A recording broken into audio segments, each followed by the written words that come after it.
जय कांग्रेस जय कांग्रेस जय कांग्रेस रेवंत रेड्डी गाరి నాయకత్వం వర్ధిల్లాలి रेवंत रेड्डी గారి నాయకత్వం వర్ధిల్లాలి కరీంశేర్ గారి నాయకత్వం వర్ధిల్లాలి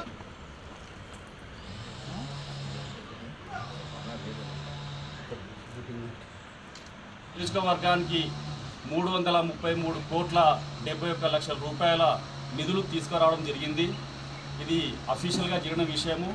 ఈ నిధులు మంజూరు కావడానికి ఒక జీవో నంబర్ ఇచ్చి కూడా మనకు ఆర్డర్ కాపీలు ఇవ్వడం జరిగింది। మన ధర్మసార్ మండలానికి కూడా 5 రోడ్లు రావడం జరిగింది। దీంట్లో పంచాయతీరాజ్ ఇంజనీరింగ్ డిపార్ట్మెంట్ ద్వారా 3 రోడ్లు, R&B డిపార్ట్మెంట్ ద్వారా 2 రోడ్లు రావడం జరిగింది। ట్రైబల్ వెల్ఫేర్ డిపార్ట్మెంట్ నుంచి మన మండలానికి నిధులు రాలేదు। మొదటగా పంచాయతీరాజ్ డిపార్ట్మెంట్ నుండి నియోజకవర్గానికి 141 కోట్ల 11 లక్షలు రావడం జరిగింది। దీనిలో మన ధర్మసాగర్ మండలానికి 3 రోడ్లు రావడం జరిగింది పంచాయతీరాజ్ డిపార్ట్మెంట్ ద్వారా।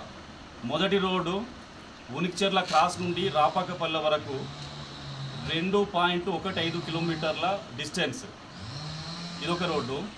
దాని తర్వాత క్యాతంపల్లి టు పెద్దపెండెల వరకు 4 కిలోమీటర్ల 610 మీటర్లు, 4.61 కిలోమీటర్లు। తర్వాత తాటికాయల నుండి రాంపూర్ వయా పెద్దపెండెల 8 కిలోమీటర్లు। ఈ 3 రోడ్లు పంచాయతీరాజ్ డిపార్ట్మెంట్ ద్వారా మనకు ధర్మసార్ మండలానికి మంజూరు కావడం జరిగింది। దాని తర్వాత R&B డిపార్ట్మెంట్ నుండి నియోజకవర్గానికి 91.55 కిలోమీటర్ల రోడ్లు రావడం జరిగింది। దీనికి గాను 171.82 కోట్లు, అంటే 171 కోట్ల 82 లక్షల రూపాయలు R&B ద్వారా నియోజకవర్గానికి మనకు రావడం జరిగింది। అందులో ఈ నియోజకవర్గానికి వచ్చిన రోడ్ల నుండి మన ధర్మసాగర్ మండలానికి వచ్చిన రోడ్ల వివరాలు: ఒకటి, నారాయణగిరి నుండి కొత్తకొండ వరకు వయా బండతండ ఎర్రబెల్లి। రెండో రోడ్డు మడికొండ నుండి నారాయణగిరి వరకు వయా ఎలుకుర్తి ఉప్పారం। ఈ నారాయణగిరి నుండి కొత్తకొండ వరకు రోడ్డు పొడవు 7 కిలోమీటర్ల 200 మీటర్లు। దీనికి ఖర్చు 6.32 లక్షలు।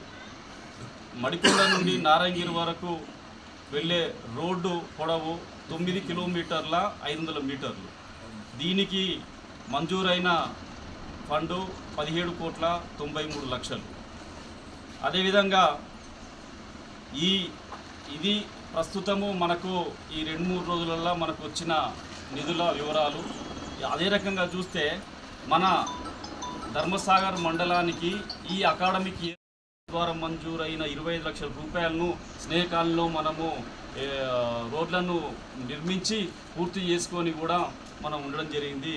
కాబట్టి ఏదేమైనా కూడా అభివృద్ధి ధ్యేయంగా పనిచేస్తున్న మన శాసనసభ్యులు గౌరవనీయులు కడియం శ్రీహరి గారికి ఈ సందర్భంగా కాంగ్రెస్ పార్టీ పక్షాన మేము మా మనస్ఫూర్తిగా ఆయనకు కృతజ్ఞతలు, ధన్యవాదాలు తెలియజేసుకుంటున్నాం। ఎందుకంటే ఇంత పెద్ద మొత్తంలో గతం లోపల 15 సంవత్సరాలు స్టేషన్ నియోజకవర్గం అభివృద్ధికి ఆమడ దూరంలో ఉన్న సందర్భంగా 15 సంవత్సరాలు నష్టపోయిన సందర్భంగా దీన్ని ఏదేమైనా కూడా తను గతంలో ఎమ్మెల్యేగా మంత్రిగా ఉన్నప్పుడు మాత్రమే అభివృద్ధికి నోచుకుంది। దాని తర్వాత ఈ 15 సంవత్సరాలు మమ్మల్ని నమ్మి కాంగ్రెస్ పార్టీకి పట్టం కట్టిన ప్రజలకు కూడా మేము రుణపడి పనిచేస్తామని తెలియజేసుకుంటున్నాం। అంతేకాకుండా ఈ అభివృద్ధిలో భాగంగా దేవాదుల 3వ ఫేజ్లో మనకు 1,001 కోటి రూపాయల ఎస్టిమేట్ చేయడం జరిగింది।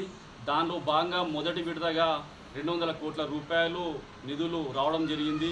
అంటే దేవాదుల 3rd ఫేజ్ కూడా స్టార్ట్ కాబోతుంది। కాబట్టి ఏదేమైనా కూడా ఈ 1388 కోట్ల 71 లక్షల రూపాయల్లో మన ధర్మసార్ వాటా మనం దాదాపుగా 260 కోట్ల వరకు, అంటే మనము 7 మండలాల్లో కనుక తీసుకుంటే ధర్మసార్ మండలం మంచి ఒక 7 మండలాల్లో కంపేర్ చేసుకుంటే పెద్ద మొత్తంలో వాటా తీసుకుని అభివృద్ధిలో ధర్మసార్ మండలం ముందునని చెప్పేసి చెప్పక తప్పదు। రాబోయే ఎన్నికల్లో రాబోయే స్థానిక ఎన్నికల్లో కాంగ్రెస్ ప్రభుత్వం చేస్తున్న అభివృద్ధి సంక్షేమ పథకాలను చూసి ఖచ్చితంగా రాష్ట్రంలో ఎప్పుడు స్థానిక ఎన్నికలు జరిగినా కూడా 99% ఫలితాలు కాంగ్రెస్ పార్టీకి అనుకూలంగా రాబోతూ ఉన్నాయి. ఎందుకు సమస్యలపై ఎప్పటికప్పుడు స్పందిస్తూ ప్రజలకు అనుకూలంగా పనిచేస్తామని తెలియజేసుకుంటూ ఈ అవకాశం ఇచ్చిన మిత్రులకు నమస్కారం.